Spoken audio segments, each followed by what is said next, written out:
back Poliasi, and the All Blacks just giving them the cold, steely stare at the moment. I wonder if the All Blacks will do the haka now. It's always a question of how many of them can actually do it, and we're like, oh, they can. They can.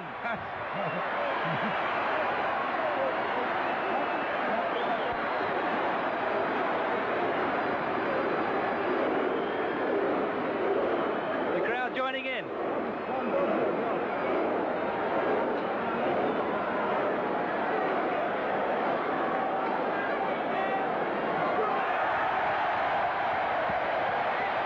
So the stage is set for this 1987 Cathay Pacific Hong Kong Bank final between New Zealand, the title holders, and Fiji.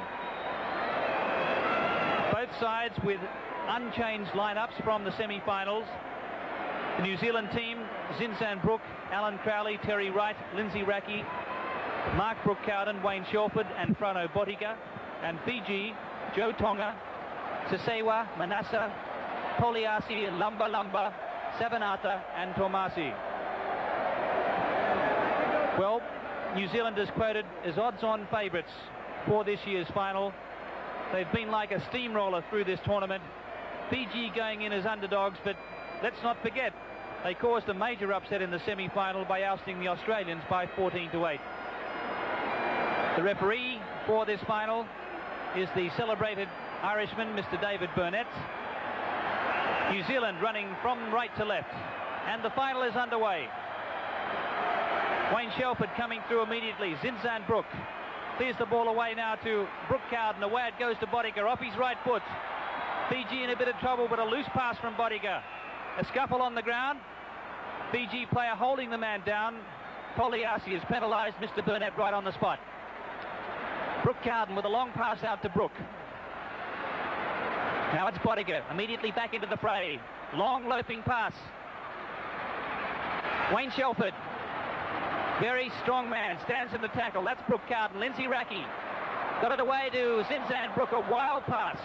It's gone into touch. I think, again, this is an example of Sevens rugby at its best, that we're seeing the All Blacks spreading out, giving themselves room, and yet they're in almost claustrophobic surroundings with the Fijians hemming them in, surrounding them, breathing down their necks and not giving them any time or room to think what they're going to do next. Very good defence by Fiji, but they had the harder semi-final. Will they have the stamina? Yes, well, they were really struggling at the end of their quarter-final and semi-final, but here's Poliasi with room. Kick ahead now by Fiji. Savanata has found open space. Terry Wright is there first. He knocked on. Tomasi the tackler. And the touch judge has raised his flag, an indiscretion there by Tomasi. I think after the tackle he threw him down and then landed deliberately on top of him is what the touch judge is saying, and the penalty will be given to New Zealand, but it just shows the fierce commitment of the Fijians not to give anything away in this match. This is Wayne Shelford now. Crowley clears. Zinzan Brooke. Again, smothering defence from Fiji. Mark Brooke-Cowden. Nice step off his right foot. Joe Tonga the tackler. Lindsay Raki. Oh, what a solid tackle it was too.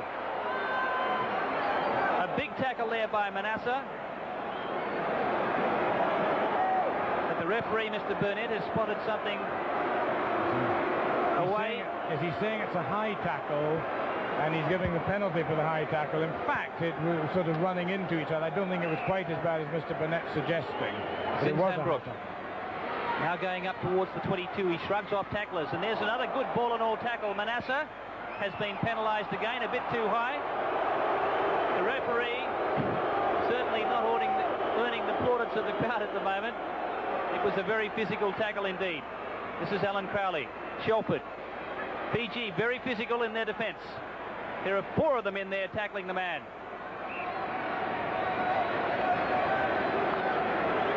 Well, plenty of fireworks in the early stages. There was never any likelihood that Fiji would just lie down and let the All Blacks tickle their tummies, but they've put in some magnificent defence. Their problem will be if they don't win the ball soon themselves, they'll have to tire. Well, here's Botica with space. He's caught by the jumper, Brooke-Cowden. He's caught from behind. Still the Fijians are tackling tenaciously. Now it's lovely how he lost the ball, Wayne Shelford. He looked to pick that one up on the fingertip, but then lost it behind, and Fiji still holding on.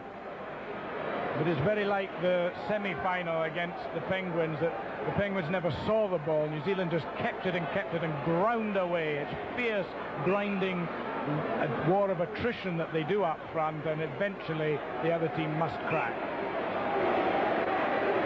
10 minutes each way in this final. Still no score. We've had 3.5 minutes of play. And it's a New Zealand ball for Crowley. He's pushed into touch. Oh, desperate defence there by Pauliasi. He collided with the corner post too. Line out, right on the Fiji goal line. Zinzan Brook at the back of the line out. Towed ahead by Fiji. And that relieves a bit of pressure. New Zealand has won through to this final with pool victories over Brunei and also Korea, a quarter-final win over the Eagles, and a semi-final win by 28-0 over the Penguins. Mark Brookgarden with a long pass to Bodiger. He's kicking ahead now. Here comes Terry Wright, the speedster. The bounce is crucial. Raki gets the ball to Bodiger. Can he get there? Bodiger held up. Well, that was gallant defence by Fiji. Tomasi kicks the ball deep. Alan Crowley first there for New Zealand. Mark Brookgarden racing back in support now. This is Zinzan Brook on the far side. Terry Wright with him. Wright going up towards halfway. The referee getting in the way. Lindsay Raki. Lost the ball forward. Still the Fijians really taking this game up to New Zealand as far as their defensive efforts are concerned.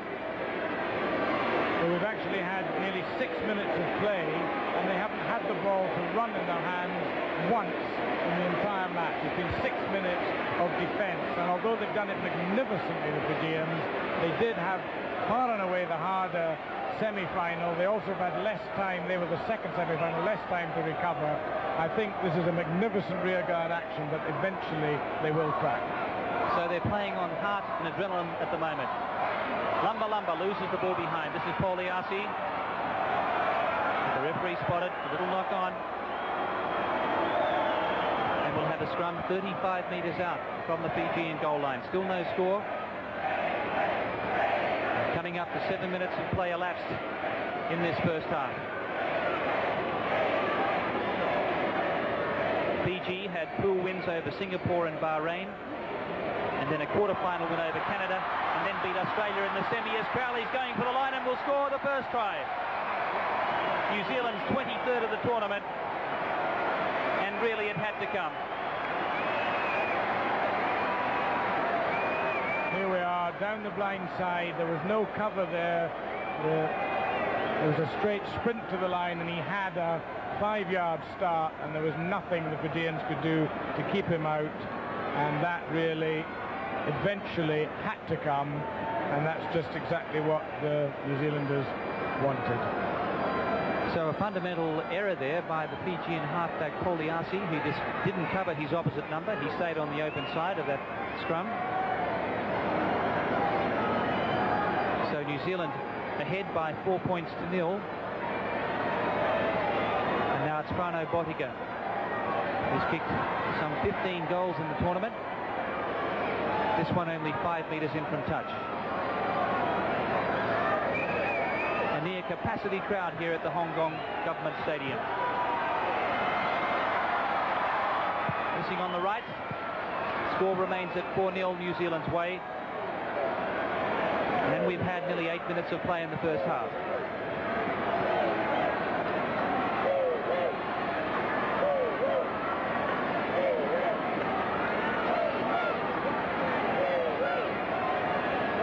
So it's been a game dominated by defence so far. There's the kick-off by Lumba, taken by Shelford. The big man, Brookgarden. On the burst was Lindsay Raki. Bodiger. Terry Wright outside, over halfway. Lumba in front. Now this is Raki. Oh, there's a good tackle, but a high one. The timing of the tackle was good, but it was right around the neck. And another penalty against Fiji. Too high. Lindsay Raki running up towards the 22. Crowley. This is Mark Brooke-Cowden. Very quick. Crowley again. One man in front. Here's Frano Bodica. Fiji almost breaking out there. And punches thrown. Almost a melee, but quite thankfully things have been stopped. So common sense prevailing there, Ian. Yes, what happened was one of the New Zealanders tackled the Fijian without the ball, and the Fijian lost his temper and hit Crowley. But I think the referee will let the two teams just go and have a quiet word. We've only a minute to half-time, and they must just calm that down. It's very silly. It's been a fiercely competitive and hugely intriguing match, but there's no need for that sort of violence at all. I think it was the spur of the moment. There was a frustration. They've given away 4 penalties for high tackles. Then one of their players is tackled without the ball, and they feel they should get a penalty. So the two skippers being spoken to, Lumba and Wayne Shelford.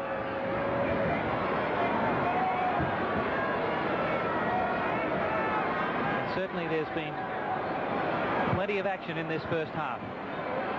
And the Fijians really defying the odds here and holding New Zealand to 4-0 in the shadows of half-time. New Zealand will be looking for a score here. And if they can do it, well, that would certainly put them on the path to victory. If Fiji can hold on, well, they're right in the game. Frano Bodica. Fiji coming up quickly. Raki's kick for Terry Wright. Can he get it on the ball? Terry Wright. Oh, what a spectacular try. But the referee has said the man was in front of the kicker.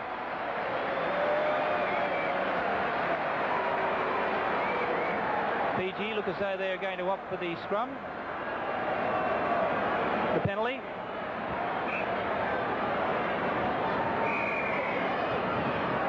And there's the whistle for half-time, so it's 4-0. And really, that was spectacular aerobatic stuff from Wright, but he was just a metre in front of the kicker. Well, a pulsating and, as you say, Ian, intriguing first half. It's fascinating to watch because the contrast here from the earlier matches is that this game is played at a faster speed. There's a greater intensity. There's more physical power in both sides. That we've seen the bowl final, we've seen the plate final. Now we've got the cup proper, and the difference in just physical stature and presence, the speed, the passing, everything is more efficient, more effective. It's been absolutely super rugby. And the Fijians on the rack, on the back foot, on the retreat, tackling everything. But they must win a bit of possession so they can have a go themselves and put a little bit of effort into the All Black defence, because at the moment it's one-way traffic, and yet because of the magnificent Fijian defence, it's still only 4 points in it. So the second half about to start.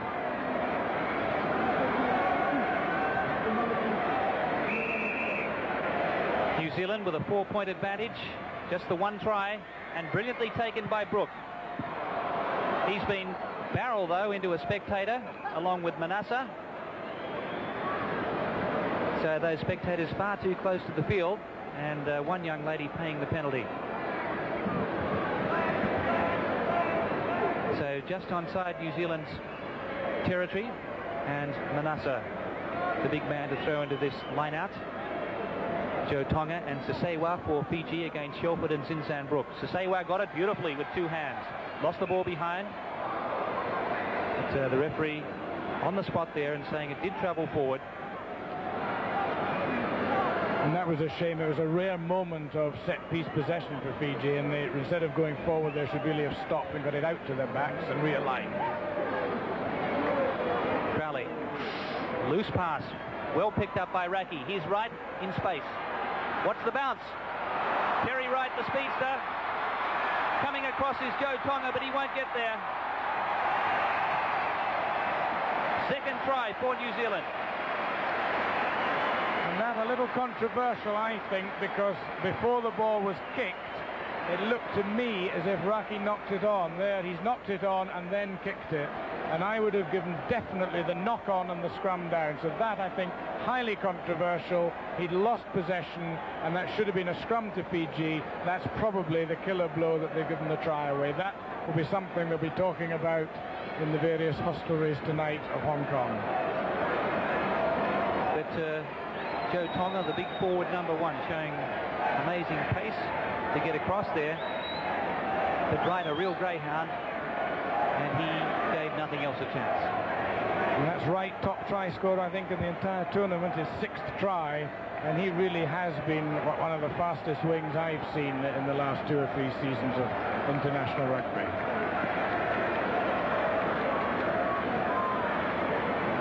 So now it's Botica from the far side, just outside the 22. New Zealand in the lead by 8-0. And we've had just over 2 minutes of play in this second half of the championship final. Again, he narrowly misses on the right. And so Fiji still in the hunt, but they need possession.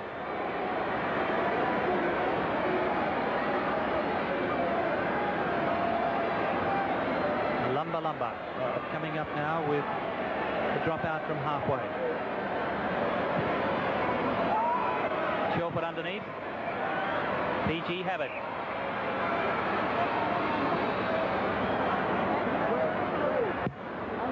And finally they have a chance to win possession from the scrum here.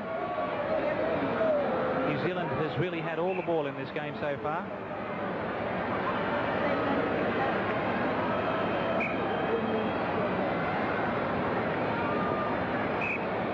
Fiji looking for a converted try to put them within 2 points of the All Blacks. Let's see what they can do with the ball. Savanatha to Lumba, charged down by Wright.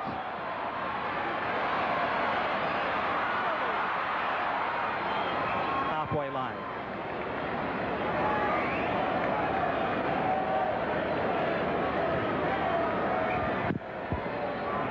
It looks as if the captain, Wayne Shelford, is in trouble with his knee. I think he's going to come off, and it would then be Colotto who would have to come on. You can see he's got trouble. It's well strapped, and it wasn't strapped earlier on, so this is a recent injury, and he is coming off, limping off. The New Zealand captain and one of 4 internationals in this New Zealand side, full All Blacks. And he's replaced by Colotto, who's also an international. He's played for Tonga. So number 3, Colotto on now, and immediately into the front of the line-out for New Zealand. Sinzanbrook at the back, well cleared by Crowley to Botica. Raki to Wright. Wright opposed by Tomasi. Oh, good tackle it was too. The man flung to the ground. Now this is Botica. Off his right foot. Probing. Another solid tackle. The referee says play on. That looked to be pretty high too. Fiji with the ball. Lumba. Now Poliasi. Lumba breaks clear. Where's the support? The pass was loose. And the referee pointing to one of the Fijians for use of the boot.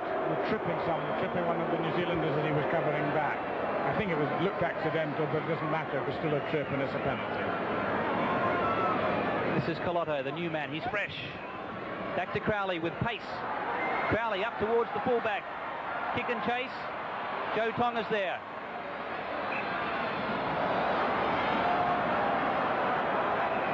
And the referee's whistle goes once more.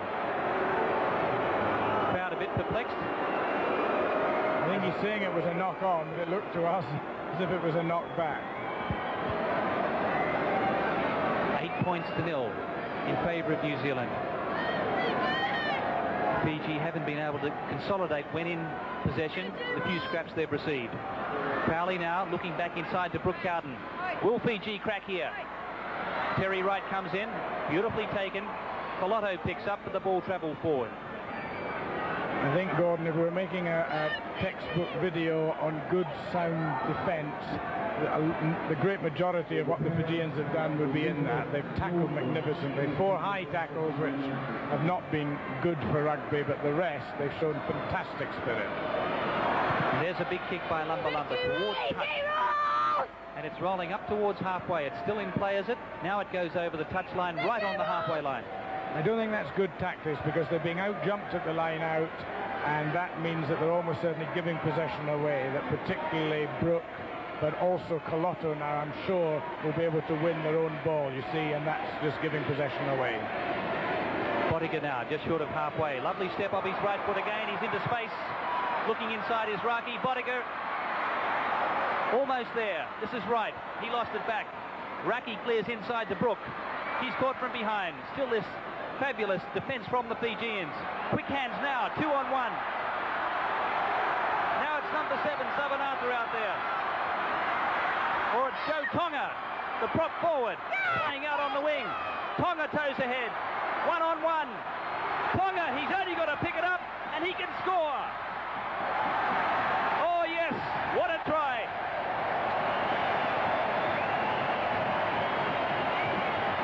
Fiji right back in the game.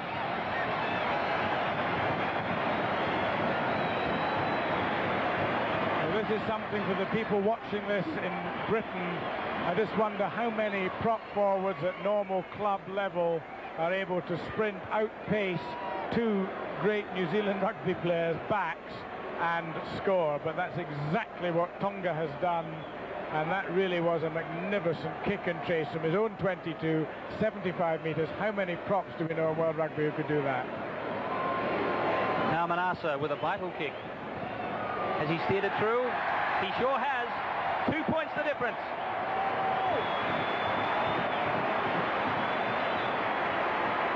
Minutes of play gone in the second half. Can Fiji pull off another huge upset here at the Hong Kong Government Stadium? They ousted the Australians by 14-8 after Australia had left out 2 of their star players, Steve Tyman and Nick Farr-Jones. 2 points the difference. And I think most were expecting a whitewash here by New Zealand, but a real tribute to the character of this Fijian side. Now they were in with a chance of pulling off a smashing victory.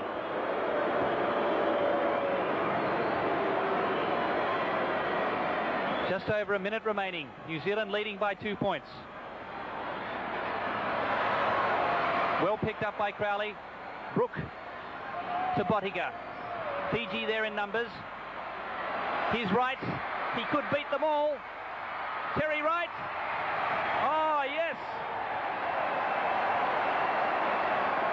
Momentum carried him over the goal line. Mr. Burnett a little behind the play, but had no hesitation.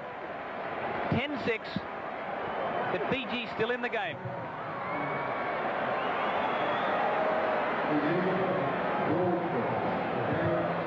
And only 30 seconds of the match to go, and the kick ahead was so precise and accurate. It split the Fijian cover defence. It was a superb kick by Bottiga. One All Black international for another All Black international on the right wing, Terry Wright, who's shown a tremendous blistering speed and anticipation and a bit of insight into the game. He knew where the kick should go. It went there. He was in position to take it, and his momentum and impulse carried him across the line. And that probably the winning try, because we now move into injury time. Well, there has been a little bit of injury time with the New Zealand captain Wayne Shelford leaving the field, so will there be enough there for Fiji to keep their hopes alive? Frano Bottiga certainly taking plenty of time with this one. If he gets it, which he doesn't, he would have put them out of sight, but there it is, full time, and New Zealand has done it again for the second year in a row as the crowd streams onto the pitch. New Zealand defeating Fiji, a gallant Fijian team by 12